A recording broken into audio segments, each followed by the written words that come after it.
ఏపీలో ఆరోగ్యశ్రీ సేవలు బంద్ అయ్యాయి. బకాయిలు చెల్లించకపోవడంతో ఓపీడీ సేవలు నిలిపివేస్తున్నట్లు నెట్వర్క్ ఆసుపత్రులు ప్రకటించాయి. 2,000 కోట్ల రూపాయల బకాయిలను వెంటనే చెల్లించాలని డిమాండ్ చేస్తున్నాయి. వారంలోగా సమస్య పరిష్కరించారంటూ ఎన్టీఆర్ వైద్య సేవ సీఈఓకి లేఖ రాశారు ఏపీ హాస్పిటల్ స్పెషాలిటీ అసోసియేషన్ ప్రతినిధులు. ప్రజలను ఇబ్బంది పెట్టడం తమ ఉద్దేశం కాదని, అందుకే ఓపీడీ సేవలు మాత్రమే నిలిపివేశామని, ఎమర్జెన్సీ సేవలు కొనసాగుతాయని స్పష్టం చేశారు. పెండింగ్ బకాయిలు విడుదల చేయాలని కోరుతూ కొన్ని రోజులుగా డిమాండ్లు చేస్తున్నాయి. ఎన్నిసార్లు లేఖలు రాసినా ప్రభుత్వం నుంచి స్పందించడం లేదని హాస్పిటల్స్ అసోసియేషన్ ఆరోపిస్తుంది. బకాయిలు పేరుకుపోవడంతో సిబ్బంది జీతభత్యాలతో పాటు ఆసుపత్రుల నిర్వహణ, ఇంప్లాంట్స్ కొనుగోలు భారంగా మారిందని తెలిపింది. బకాయిలు చెల్లించకపోతే ఎన్టీఆర్ వైద్య సేవ కింద ఓపీడీ సేవలు నిర్వహించలేమని ఆరోగ్యశ్రీ సీఈఓకి లేఖ రాసినట్లు network hospitals association state secretary doctor Avinash వెల్లడించారు. పరిస్థితిని వెంటనే సీఎం దృష్టికి తీసుకువెళ్లాలని ఆయన డిమాండ్ చేశారు. బకాయిలు విడుదల చేయకుండా చర్చలకు తాము సిద్ధంగా లేమని, బకాయిలు విడుదల చేసిన తర్వాతే చర్చలకు పిలవాలని నెట్వర్క్ హాస్పిటల్స్ అసోసియేషన్ స్పష్టం చేసింది. యూనివర్సల్ హెల్త్ కేర్ అనే సిస్టమ్ ప్రోగ్రాం వెళ్లే ముందు తమకు రోడ్ మ్యాప్ ఇవ్వాలని డిమాండ్ చేశారు. ప్రభుత్వం సబ్సిడీ మోడల్లో చేయాలనుకుంటే అది సాధ్యం కాదని, ఇన్సూరెన్స్ ప్యాకేజ్ ఎంతో తమకు తెలియచేయాలని డిమాండ్ చేశారు. ఈ స్కీమ్కు సంబంధించి ఎంత మొత్తం విడుదల చేస్తారో చెప్పాలని, అంతేకాకుండా స్టేక్ హోల్డర్స్ గా తమను చేర్చుకోవాలని విజ్ఞప్తి చేశారు.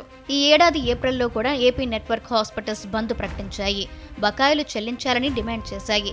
ఆ సమయంలో ప్రభుత్వం చర్చలు జరపడంతో ఆసుపత్రులు వెనక్కి తగ్గాయి.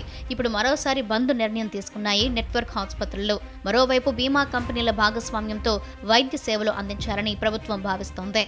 ఎన్టీఆర్ వైద్య సేవ సీఈఓ గారికి ఒక లెటర్ అన్నది ఇష్టం జరిగింది. దాంట్లో మా ప్రాబ్లమ్స్ మెయిన్గా పాత డ్యూస్, రెండోది ఆపరేషనల్ ఇష్యూస్, మల్టిపుల్ థింగ్స్, తర్వాత రేషనలైజ్ ఆఫ్ ప్యాకేజెస్, తర్వాత ఇప్పుడు ఫ్యూచర్లో వచ్చి ఈ యూనివర్సల్ హెల్త్ స్కీమ్లో మా స్టేక్ హోల్డర్స్ పరంగా ప్రైవేట్ నెట్వర్క్ హాస్పిటల్స్ ఒపీనియన్ కూడా తీసుకోవాలి అని మనవి చేసుకుంటాం జరిగింది. ఈ విషయంలో ప్రస్తుతానికి హాస్పిటల్లో ఫైనాన్షియల్ స్ట్రగుల్స్లో ఉన్నాయి కాబట్టి మేము నాన్ ఎమర్జెన్సీ అంటే ఓపీడీ సర్వీసెస్ అన్నది ప్రస్తుతానికి టెంపరీగా సస్పెండ్ చేసాం. ఇది ఒక call for help.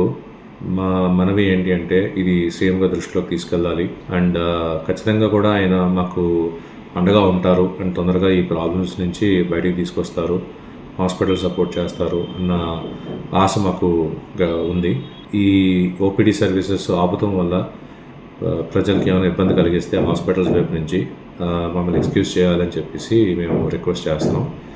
Emergency services, in patient surgeries కానీ అన్నీ కూడా రొటీన్గా నడుస్తాయి. ఎందుకంటే ప్రజలను ఇబ్బంది కానీ గవర్నమెంట్ని ఇబ్బంది పెట్టే ఉద్దేశం మాకు లేదు. ఓన్లీ ఇది మా పాత బకాయితలు అండ్ ఈ ప్యాకేజ్ రేట్స్ అన్నవి ఇన్ఫ్లేషన్ ద్వారా కరెక్షన్ చేయాలి. ఫ్యూచర్లో యూనివర్సల్ హెల్త్ కవరేజ్లో మేము ఇంపార్టెంట్ స్టేక్ హోల్డర్స్ కింద మేము కూడా కాంట్రిబ్యూట్ చేయాలని ఆశిస్తున్నాం.